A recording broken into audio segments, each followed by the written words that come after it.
Would you like the ability to bounce back from any upset, loss, or setback that life brings you? If yes, you could probably benefit from developing resilience skills. And I know that from my own personal experience, developing the skills of resilience has been profoundly impactful for me. And so in this video, I'm going to share with you a little bit about the structure of resilience, how it works, and some of the ingredients that you can use to become more resilient within yourself. So if you're interested in becoming a more resilient human being, having the ability to bounce back from whatever life brings to you, then enjoy today's video.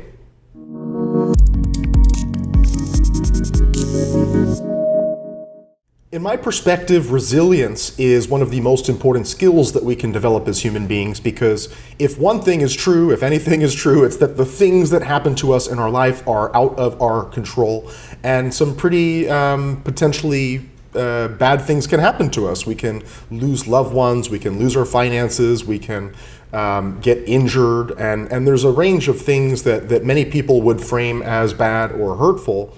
But the skills of resilience actually develop our internal resources so that we can bounce back from whatever life brings us. And one of the most amazing things that I learned in my studies of resilience with Dr. Michael Hall was that the goal, the outcome, and the potential possibility is to have an instant bounce back, so that we could develop the resources within ourselves to be able to bounce back from whatever life brings us instantly. And to me, that's a pretty big promise and a pretty intriguing concept, a pretty intriguing idea that I personally would like to work towards making real in my life.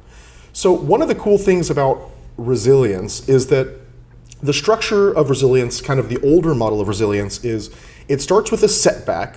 So there's this setback that causes someone to get, metaphorically, let's say, knocked down.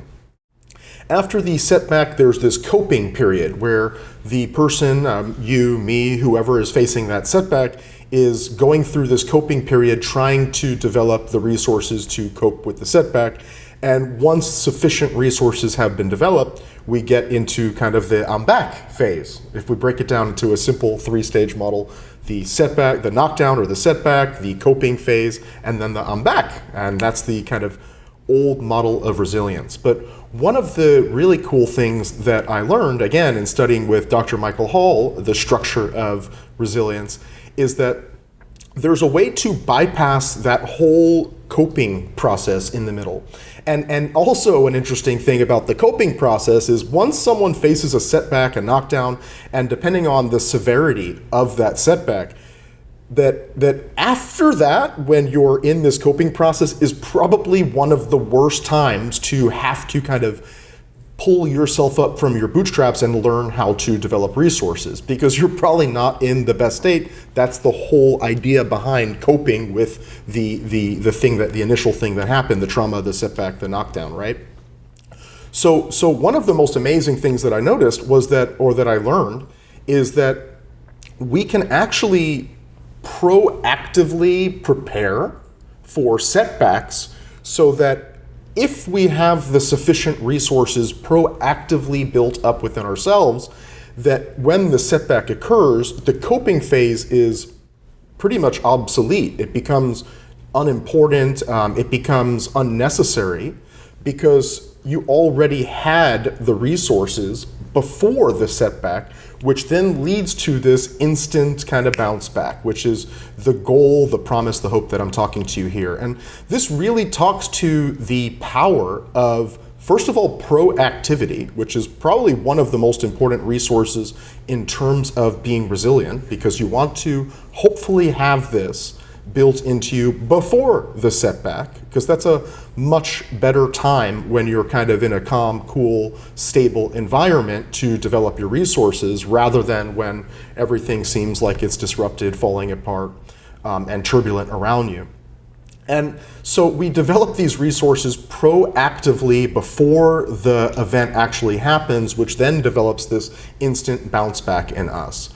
So for me, this was a profound learning, a profound set of skills that I've been practicing over the past 6 to 8 years now, of developing this proactivity, developing the skills of being optimistic, the skills of developing personal power within myself, or the skills of developing responsibility and personal power within yourself, and the skills of developing a strong sense of self so that things don't cut you, the things of the world, that you don't take them personal, but you recognize them as external events that occur, but not about me. It's just things that happen. So these are some of the resources that come into building a resilient attitude, and I really found this whole idea of building up the resources proactively before the setback as such a profound idea that has impacted my life. I hope it impacts your life, and it really is a testament to the importance of developing our own inner resourcefulness because we have the capability and the power to do that. I hope you found this video valuable. This is my first video online on social media on the topic of resilience, but if you have any questions, feel free to leave them around this video somewhere, or if you know someone who could benefit, feel free to share this around with anyone who might benefit from it. And if you would like to receive more videos like this, please subscribe to the channel and click the little bell to get notifications.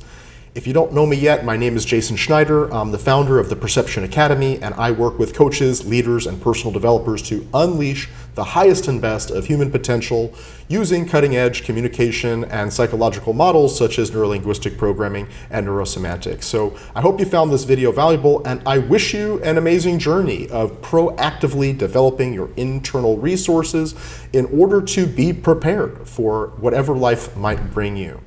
Have a wonderful rest of your day, and see you in the comments section.